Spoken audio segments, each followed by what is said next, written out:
പ്രാർത്ഥിച്ച് തുറക്കുന്നു. അവർക്കെല്ലാം അവരോടെല്ലാം നീ വചനത്തോടെ സംസാരിച്ചുകൊണ്ട് ഈ പ്രസംഗിക്കർത്ത ഈ സന്ദേശം കൃത്യമാണെന്ന് അവരെ ബോധ്യപ്പെടുത്തിക്കൊണ്ട് നിൻ്റെ സാന്നിധ്യം ഉയർത്തുന്നതിൻ്റെ സാന്നിധ്യം കാലത്തിൻ്റെ അവസാനം വരെ ഭൂമിയുടെ അതിർത്തികൾ വരെ അവരുടെ മക്കളുടെ കൂടെ ഉണ്ടെന്നുള്ള വലിയ തൊട്ടറിവുകൾ അവർക്ക് ലഭിക്കാൻ വേണ്ടി എൻ്റെ കർത്താവിൻ്റെ നാമത്തിൽ ഞാൻ പ്രാർത്ഥിക്കുന്നു.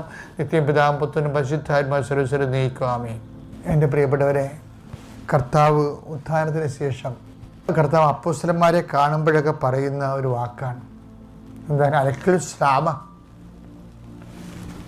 എന്താണ്? സമാധാനം നിങ്ങളോട് കൂടെ. അങ്ങനെ 7 പ്രാവശ്യം പറയുന്നുണ്ട്.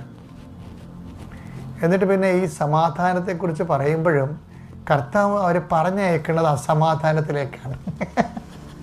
മനസ്സിലായില്ല? ഈ കുർബാനയുടെ ഇടയ്ക്ക് നമുക്ക് സമാധാനം കിട്ടുമല്ലോ. ഇപ്പോൾ സമാധാനം നിങ്ങളുടെ കൂടെ നിന്ന് പുരോഹിതൻ പറയുന്നുണ്ടെങ്കിലും നമ്മൾ പുറത്തിറങ്ങുമ്പോൾ നമുക്ക് പല വിഷയങ്ങളിലും നമ്മൾ അസമാധാനവും അസന്തുഷ്ടിയുള്ളവരായിരിക്കും. അപ്പോസ്തലന്മാർക്കും അങ്ങനെ തന്നെ ഇരുന്ന് എന്താണ്? അലക്ക് സ്ലാമ എന്ന് പറഞ്ഞുകൊണ്ട് അപ്പോസ്തലന്മാരെ ഈശോ യാത്രയാക്കും. സമാധാനം നിങ്ങളുടെ കൂടെ എന്ന്, അല്ലെങ്കിൽ നിങ്ങൾക്ക് സമാധാനം എന്ന് പറഞ്ഞുകൊണ്ട്.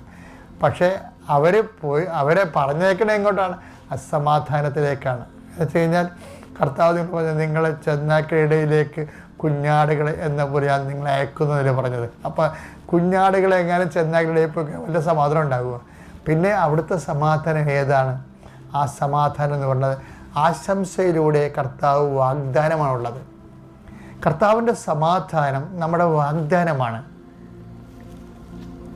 നമ്മളെന്താ പറയുന്നത്? ഈശോമിശിഹായുടെ വാഗ്ദാനങ്ങൾക്ക് ഞങ്ങൾ യോഗ്യരാകുവാൻ സർവേശ്വര പരിശുദ്ധാത്മാവേ ഞങ്ങൾക്ക് വേണ്ടി അപേക്ഷിക്കണമേ. അപ്പം കർത്താവ് വാക്ക് പാലിക്കുന്നവനാണ്.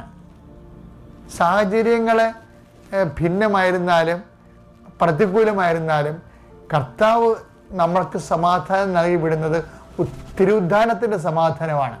തിരുവുദ്ധാനത്തിൻ്റെ സമാധാനം എന്ന് പറഞ്ഞാൽ എന്താണ്? ലോകം തരുന്ന പോലെ അല്ല ഞാൻ നിങ്ങൾക്ക് തരുന്ന സമാധാനം. ലോകത്ത് നിങ്ങൾക്ക് ഞെരുക്കങ്ങളുണ്ടാവും, എങ്കിലും ധൈര്യമായിരിക്കും. ഞാൻ ലോകത്തെ കീഴടക്കി എന്ന് പറയുമ്പോൾ നിൻ്റെ അസമാധാനം നിനക്കുണ്ടാക്കുന്ന സാഹചര്യങ്ങളെ കീഴടക്കാനുള്ള ആത്മശക്തിയുടെ ആശംസകളാണ് കർത്താവിൻ്റെ സമാധാനമെങ്കിലേ. ആ സമാധാനം വാക്ക് പാലിക്കുന്നവൻ്റെ വാഗ്ദാനമാണെങ്കിലേ അത് ഒരാശംസയേക്കാളുപരി കർത്താവിൻ്റെ സമാധാനം ഒരു വാഗ്ദാനമാണ്. നമ്മൾ അവിശ്വസ്തരായിരുന്നാലും ശരി, അവൻ വിശ്വസ്തനായിരിക്കും എന്ന് പറയുന്നില്ലേ? 2 തിമോത്തി 2:13. നാം അവിശ്വസ്തനായിരുന്നാലും അവൻ വിശ്വസ്തനായിരിക്കും. എന്തെന്നാൽ തന്നെ തന്നെ നിഷേധിക്കുക അവന് സാധ്യമല്ല. അവന് സാധ്യമല്ല. ഞാൻ എന്താ നിങ്ങളോട് പറഞ്ഞത്?